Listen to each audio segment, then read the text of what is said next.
नमस्कार, how are you? आल्याबद्दल धन्यवाद. आमच्याकडे तुम्हाला दाखवण्यासाठी एक प्रेझेंटेशन आहे. ते सेल्फ एक्सप्लेनेटरी आहे. आमच्याकडे तुम्हाला दाखवण्यासाठी खूप जास्त डेटा आहे. तर मला वाटतं, पवन, आपण सुरुवात करायची का?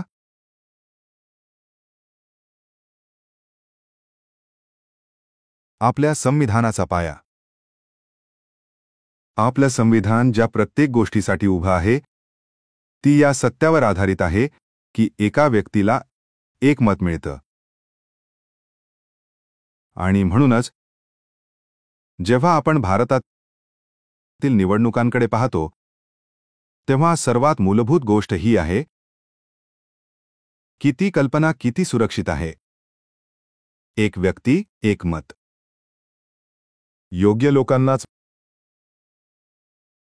मत देऊ दिलं जाते का, की बनावट लोकांना मतदार यादीत जोडले जात आहे आणि मतदार यादी खरी आहे की नाही?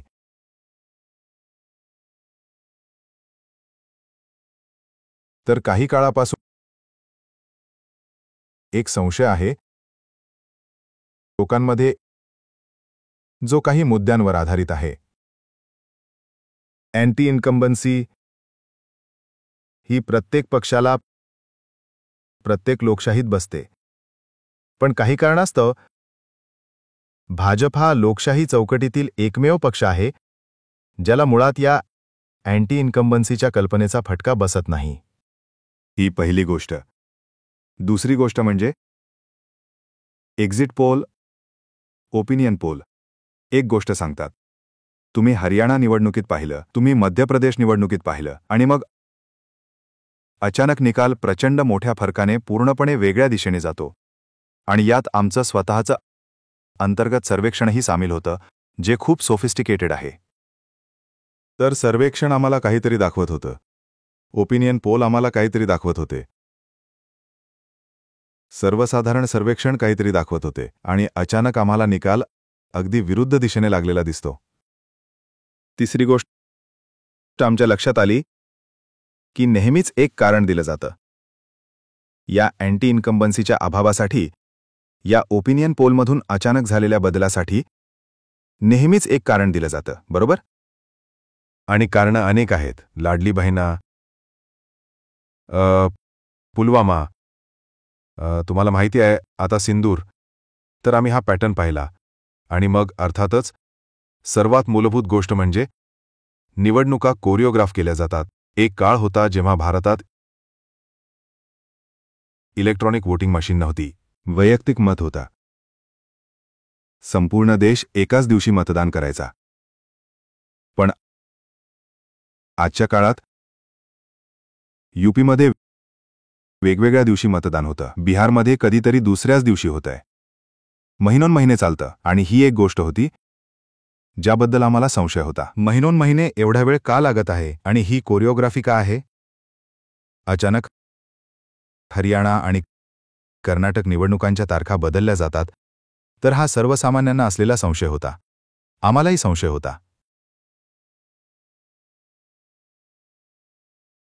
त्यानंतर संशय अधिक पक्का झाला. महाराष्ट्रात आधी आम्ही राज्य पातळीवर सांगू शकत नव्हतो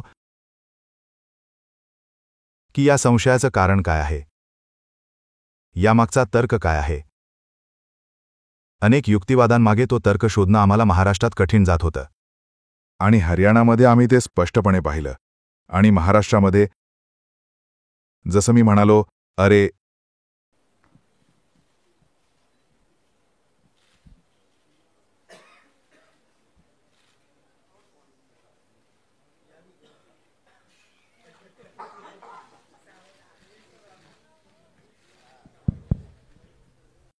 हे अविश्वसनीय आहे.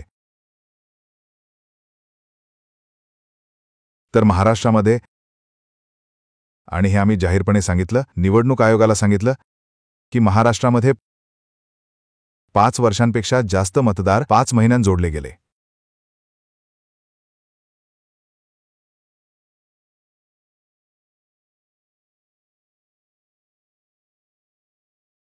5 वर्षांपेक्षा जास्त मतदार 5 महिन्यात जोडले गेले. यामुळे आम्हाला संशय आला. अधिक मतदार, महाराष्ट्राच्या एकूण लोकसंख्येपेक्षा जास्त मतदार. पुन्हा एकदा खूपच आश्चर्यकारक सत्य. आणि त्यानंतर सायंकाळी 5 नंतर मतदानाच्या टक्केवारीत मोठी उडी. सायंकाळी 5 नंतर. आणि हे सर्वांनी पाहिलं. महाराष्ट्रात विधानसभेत आमच्या आघाडीचा सुपडा साफ होतो. आणि लोकसभेत काही महिन्यांपूर्वीच आमची आघाडी दणदणीत विजय मिळवते. खूपच संशयास्पद. आणि महाराष्ट्रात आम्हाला राज्य पातळीवर आढळलं की लोकसभा आणि विधानसभा यांच्या दरम्यान 1 कोटी नवीन मतदार खेळात आले. म्हणून आम्ही निवडणूक आयोगाकडे गेलो. मी संसदेत भाषण दिलं. इंडिया आघाडीच्या नेत्यांनी पत्रकार परिषद घेतली. काहीही प्रतिसाद नाही. आणि मग मी हा लेख लिहिला. आणि जो आम्ही अनेक वृत्तपत्रांमध्ये छापला. आणि हाच आमच्या युक्तिवादाचा गाभा होता. आणि आम्ही आमच्या मनात खात्रीने नमूद केलं की महाराष्ट्राची निवडणूक चोरली गेली होती. आणि तो लेख प्रसिद्ध झाला आणि त्याने एकच खळबळ उडवून दिली.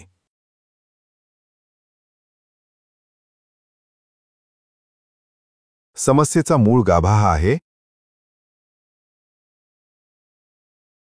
की मतदार यादी ही या देशाची मालमत्ता आहे. आणि निवडणूक आयोग नकार देतो. पूर्णपणे नकार देतो आम्हाला मतदार यादी द्यायला. राजकीय पक्षांना ती देत नाही. ती अशा स्वरूपात देतो की तिचं विश्लेषणच होऊ शकत नाही.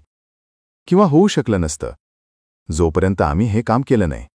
निवडणूक आयोगाने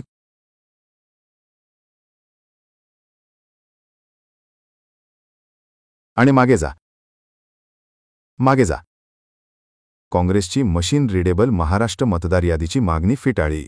मशीन रीडेबल हे महत्त्वाचं आहे. कारण जर तुम्हाला डेटाचं विश्लेषण करायचं असेल तर आम्हाला सॉफ्ट कॉपीची गरज आहे. आणि मी तुम्हाला सांगेन की का. इथे परत दाखवा. आणि मग त्यांनी एक खूप मनोरंजक गोष्ट केली. ते म्हणाले की आम्ही नष्ट करणार आहोत सीसीटीव्ही फुटेज.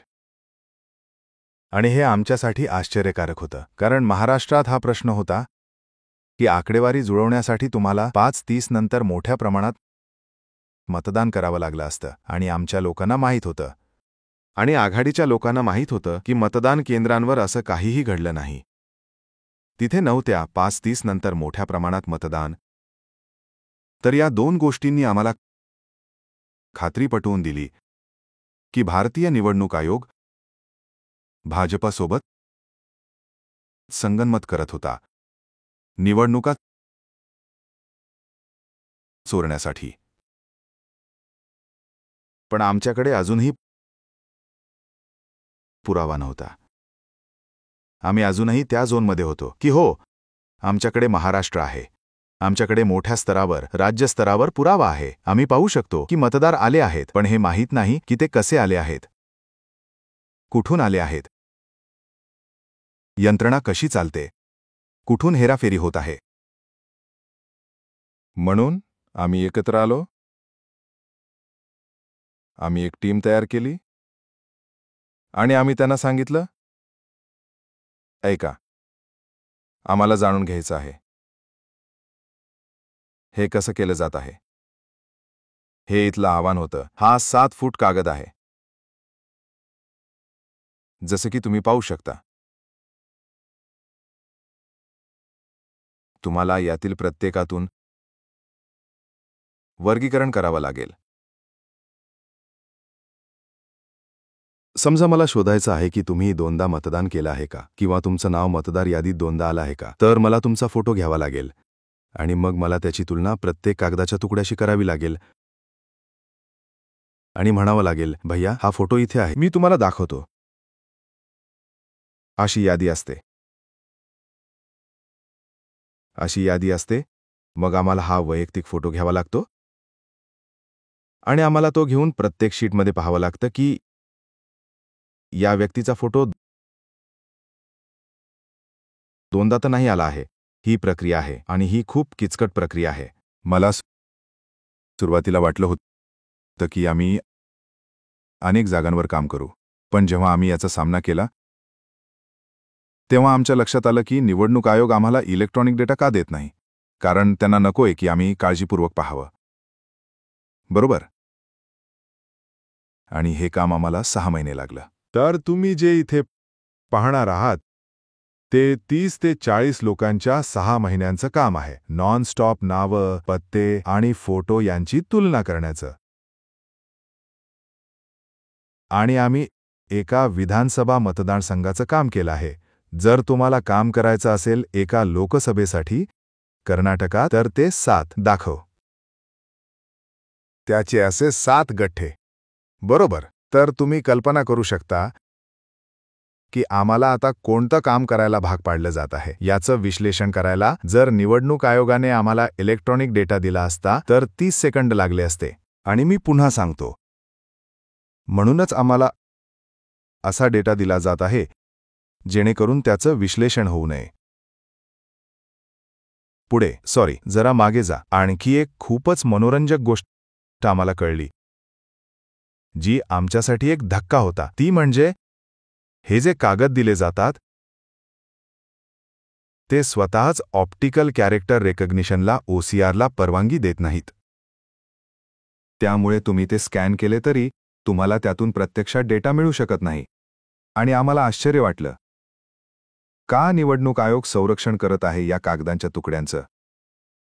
ठीक आहे, तुम्हाला सॉफ्ट कॉपी द्यायची नाहीये, पण यांना का प्रोटेक्ट करत आहात, बरोबर? आणि निवडणूक आयोग जाणून बुजून नॉन मशीन रिडेबल कागदपत्र देतो. ही आणखी एक गोष्ट होती जी आम्हाला कळल्यावर वाटलं की हे विचित्र आहे. आणि मग आम्ही हे केलं. आमच्या अंतर्गत सर्वेक्षणाने आम्हाला सांगितलं होतं की आम्ही कर्नाटकात 16 जागा जिंकण्याची अपेक्षा करत होतो. आणि आम्ही 9 जिंकलो. म्हणून मग आम्ही लक्ष केंद्रित केलं त्या 7 अनपेक्षित पराभवांवर. आणि आम्ही एक लोकसभा निवडली. आणि त्या लोकसभेतून आमच्या टीमने सांगितलं की आम्ही फक्त एकच विधानसभा करू शकतो. आणि म्हणून आम्ही एक विधानसभा निवडली. महादेवापुरावर लक्ष केंद्रित केलं. आणि हे आहे त्याचं ढोबळ गणित. बरं, आमच्याकडे असलेला सर्व डेटा हा निवडणूक आयोगाकडील 2024चा डेटा आहे. आमच्याकडे जे काही आहे तो त्यांचा डेटा आहे. त्यांनी तो आम्हाला दिला आहे. ठीक आहे. या स्वरूपात 2024 मध्ये एकूण 6.26 लाख मतं पडली लोकसभेत. भाजप 6,58,915 मतांनी जिंकतो. 32,707.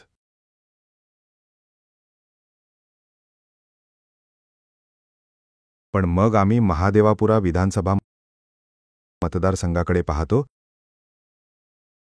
आणि एक मनोरंजक गोष्ट दिसते. आणि भाजपाला, काँग्रेसला 1,15,586 आणि भाजपाला 2,29,632. काँग्रेस जिंकते ही एक वगळता सर्व विधानसभा. आणि ह्या एका जागेवर भाजप दणदणीत विजय मिळवतो आणि 1,14,046 मताधिक्य मिळवतो.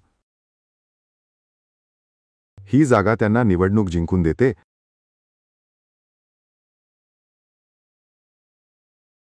आणि लोकसभा त्यांच्या बाजूने जाते.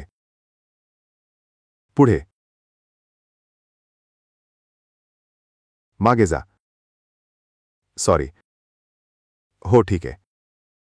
तर आम्ही या आकड्याकडे पाहू लागलो. आकडा मला तो शेवटचा द्या. हो, आम्ही या आकड्याकडे पाहू लागलो. हा आकडा आमच्यासाठी खूप मनोरंजक आहे.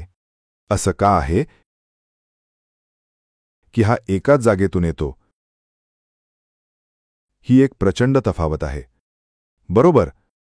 म्हणून आम्ही महादेवापुरा विधानसभेकडे पाहू लागलो. आम्ही पाहू लागलो तपशील. आणि आता मी तुम्हाला सांगणार आहे की आम्हाला काय आढळलं. आम्हाला आढळलं की 1,250 मतं चोरली गेली होती. आम्ही तुम्हाला सांगणार आहोत की कशी. विधानसभेतील एकूण संख्या किती आहे? एकूण मतांची संख्या? तर महादेवापुरा विधानसभेतील एकूण 6.5 लाख मतांपैकी 1,00,000 250 मतं चोरली गेली. ती 5 वेगवेगळ्या मार्गांनी चोरली गेली. पहिला मार्ग म्हणजे बनावट मतदार. एक मतदार मतदार यादीत अनेक वेळा दिसतो. बनावट आणि अवैध पत्ते. असे मतदार ज्यांचे पत्तेच नाहीत किंवा फक्त बनावट पत्ते आहेत.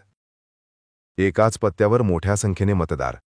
एक इमारत, 50 लोक, 60 लोक. एक बेडरूमचं घर, पण आम्ही तिथे जातो तर 50 लोक राहत नाहीत.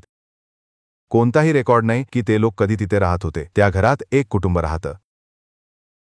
अवैध फोटो.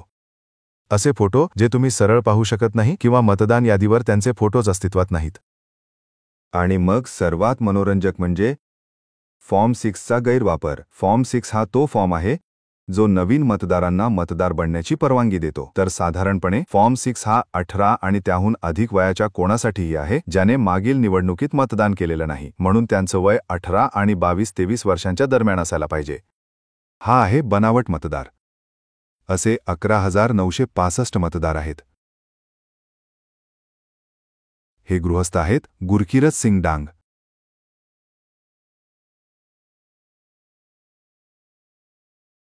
हे इथे आहेत.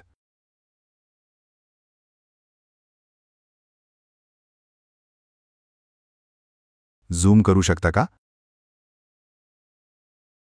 गुरकीरत सिंग डांग एकदा दिसतात, दोनदा, तीनदा, चारदा. 4 वेगवेगळ्या मतदान केंद्रांवर. याच मतदारसंघात. तेच नाव, तोच पत्ता, तीच व्यक्ती. वेगवेगळ्या मतदान केंद्रांसाठी. आणि ही फक्त एक व्यक्ती नाहीये. एका विधानसभेत असे हजारो लोक आहेत. दुसरं उदाहरण. तोच मतदार कर्नाटकातील विधानसभेत अनेक मतदान केंद्रांवर मतदान करतोय आणि मतदान करतोय उत्तर प्रदेशात. लखनौमध्ये मतदान, वाराणसीमध्ये मतदान. झूम इन करा. आता नाव दाखवा. हे गृहस्थ आहेत आदित्य श्रीवास्तव. वर जा. फक्त एका सेकंदासाठी झूम आउट करा. हो, वरती झूम इन करा. ते मतदान केंद्र क्रमांक 458 मध्ये मतदान करतात. तीच व्यक्ती पुन्हा मतदान करते मतदान केंद्र क्रमांक 459 मध्ये. तीच व्यक्ती. खाली जा. आणि मग हे गृहस्थ जातात कर्नाटक, उत्तर प्रदेश, कर्नाटक आणि महाराष्ट्र. तर त्यांचं नाव 4 याद्यांमध्ये आहे. वेगवेगळी राज्य, वेगवेगळी मतदान केंद्र. आणि मी तुम्हाला आठवण करून देतो की ही एक व्यक्ती नाही, असे हजारो आणि हजारो लोक आहेत जे आम्हाला सापडले. बनावट मतदार किती होते? 11,000. तर असे 11,000 लोक आहेत जे 3दा, 4दा, अनेक वेळा मतदान करत आहेत. बरोबर. ठीक आहे, आता आपण जाऊया. ही आहे बनावट मतदारांची यादी. हे सर्व ते लोक आहेत ज्यांनी कर्नाटकात अनेक वेळा मतदान केलं आहे. ही त्यांची नावं आहेत. हे त्यांचे पत्ते आहेत. ही ती मतदान केंद्रे आहेत जिथे त्यांनी मतदानासाठी नोंदणी केली होती. ठीक आहे. पुढे. बनावट पत्ते.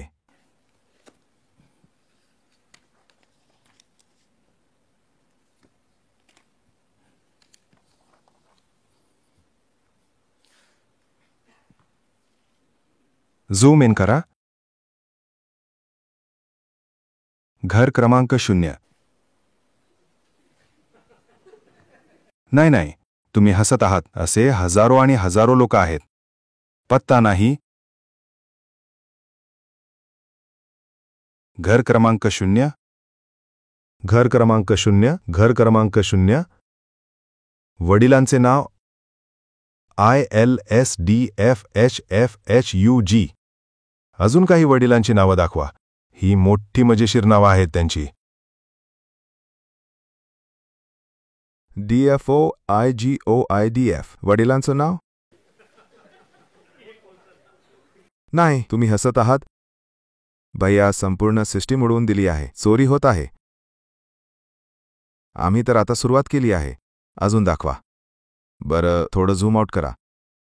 आता हे 3 प्रकारचे आहेत. एक तर असा पत्ता जो अस्तित्वातच नाही. तुम्ही शोधायला जा, तो तिथे नाहीये. किंवा पत्ता 0 आहे, घर क्रमांक 0 किंवा रस्ता क्रमांक 0.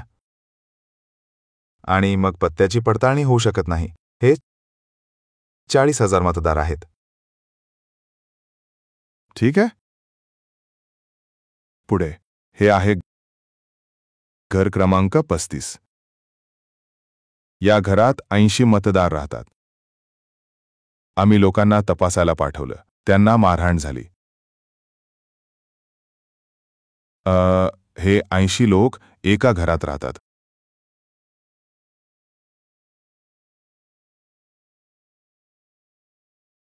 हे एक मजली एका खोलीचं घर आहे. हे अजून एक आहे.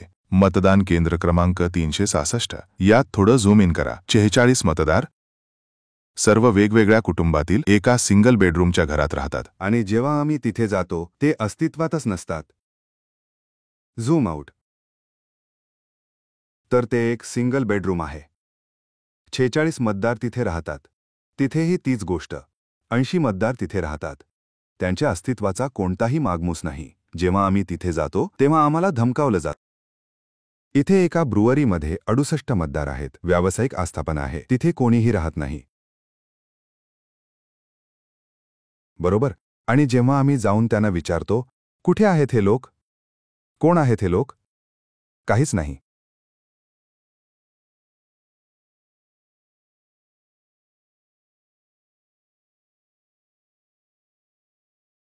आम्हाला माहीत नाही. लोक तिथे जातात, ते धमकावतात. व्हिडिओ घेतला तर धमकावतात.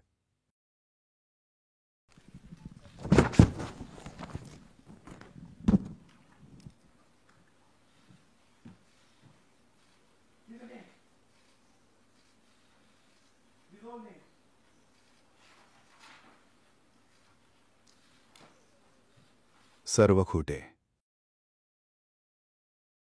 संपूर्ण खोटेपणा.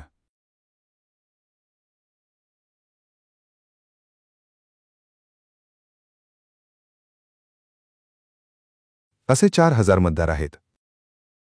कधीच त्यांच्याबद्दल ऐकलं नाही. झूम इन करा. आणि ते बनावट आणि अवैध पत्ते आहेत. तुम्ही पाहाल, सगळे जिवंत असल्यासारखे. अस्तित्वातच नाहीत.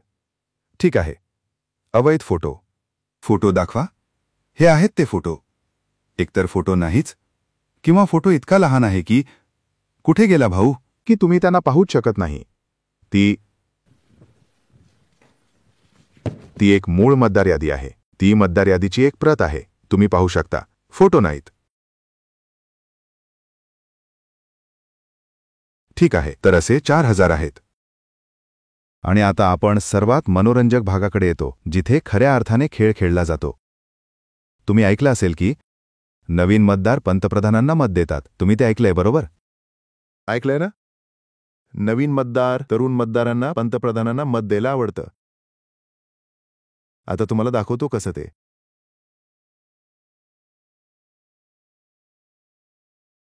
तर फॉर्म 6 नावाचं काहीतरी आहे. 33,692 मतं इथे नोंदणीकृत आहेत. हे मुळात कोणीही आहे ज्याला मतदान करायचं आहे पहिल्यांदा. तीही यादी वापरू शकतात. फॉर्म 6. तर तुम्ही जाता, तुम्ही फॉर्म 6 भरता आणि मग तुमचं नाव मतदार यादीत जातं. शकून नावाची एक बाई आहे. 70 वयाची. 70 वयाची. झूम आउट करा. त्या आहेत त्या. आणि तुम्ही खूप मनोरंजक गोष्ट इथे पाहता. त्या मतदार यादीत दोनदा दिसतात. त्या फॉर्म वापरून येतात 6.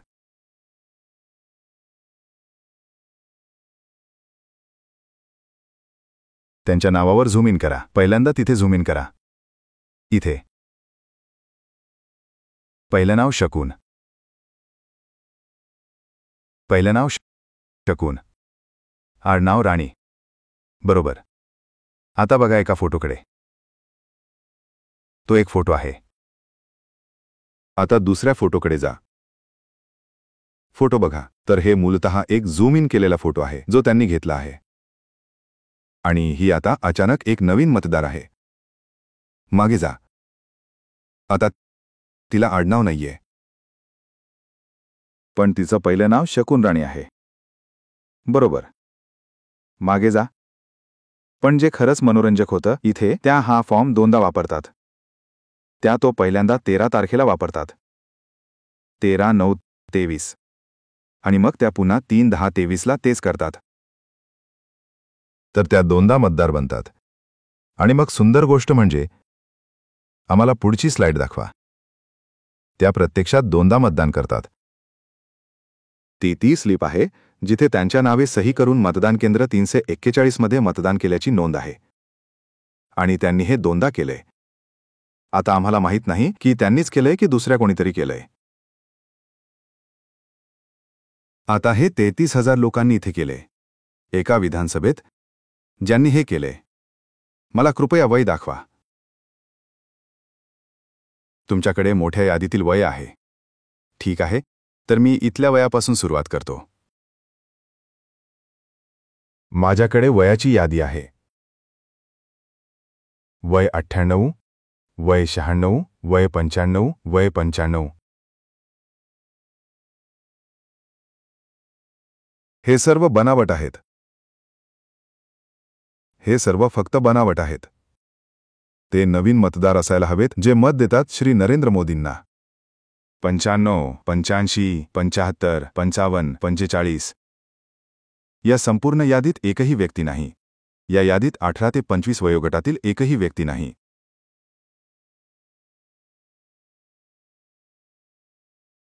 हो. 33,000 अशा प्रकारे चोरले गेले. बरोबर. आणि त्या 2 महिन्यात दोनदा नोंदणी करतात. आणि मग त्या मतदान करतात किंवा कोणीतरी दुसरं त्यांच्यासाठी मतदान करतं.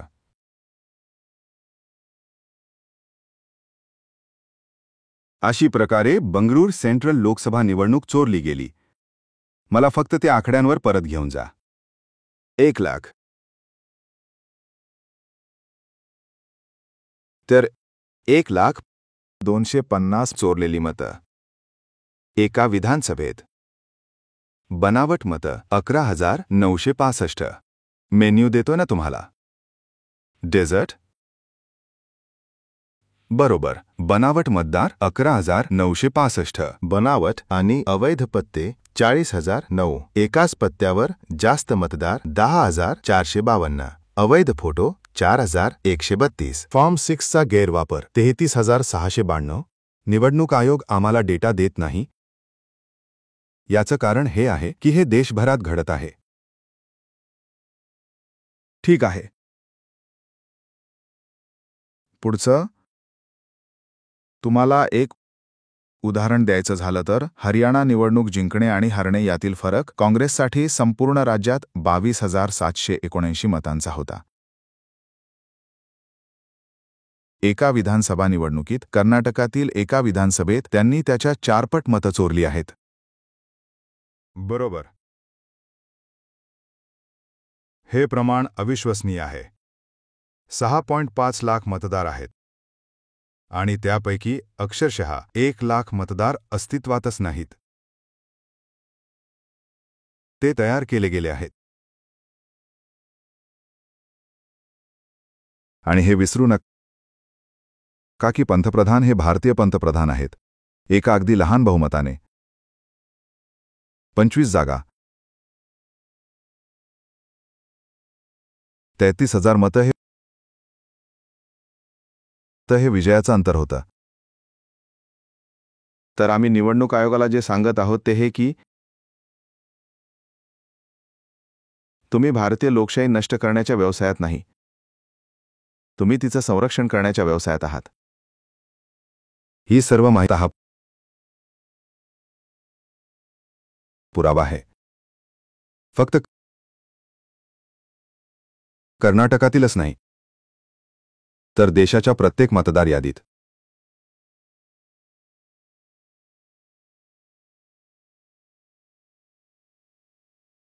हा एक गुन्हा आहे जो भारतीय संविधानाविरुद्ध, भारतीय ध्वजाविरुद्ध केला जात आहे. हे काहीही नाही त्यापेक्षा कमी. आणि हा एका विधानसभेतील गुन्ह्याचा पुरावा आहे. आम्ही पूर्णपणे खात्रीशीर आहोत कारण आम्ही तो पॅटर्न पाहतोय. आम्ही त्या पॅटर्नचा अभ्यास केला आहे. आम्हाला पूर्णपणे खात्री आहे की हा गुन्हा देशभरात मोठ्या प्रमाणावर राज्यांमध्ये केला जात आहे. तर आमच्यासाठी सीसीटीव्ही फुटेज आणि मतदार यादी आता गुन्ह्यातील पुरावा आहे. आणि निवडणूक आयोग प्रयत्न करण्यात व्यस्त आहे तो नष्ट करण्याचा. म्हणून मला देशाला हे कळावं असं वाटतं की या देशावर एक मोठा गुन्हेगारी स्वरूपाचा घोटाळा केला जात आहे. तो केला जात आहे निवडणूक आयोगाद्वारे आणि सत्ताधारी पक्षाद्वारे. आणि आम्ही तुम्हाला अगदी स्पष्ट, निसंशय पुरावा इथे दिला आहे. परिस्थितीजन्य पुरावा आहे. ते आम्हाला डेटा देत नाहीत. ते आम्हाला टोलवाटोलवी करतात. त्यांनी स्वतः जाहीर केलं आहे की ते सीसीटीव्ही फुटेज नष्ट करणार आहेत. म्हणूनच त्यांना ते नष्ट करायचं आहे. त्यांना ते नष्ट करायचं आहे जेणेकरून शकुन राणी दोनदा मतदान करत आहे. ठीक आहे. हे कोणी ओळखू नये. मित्रांनो, हे भारतीय लोकशाहीचं सत्य आहे. धन्यवाद.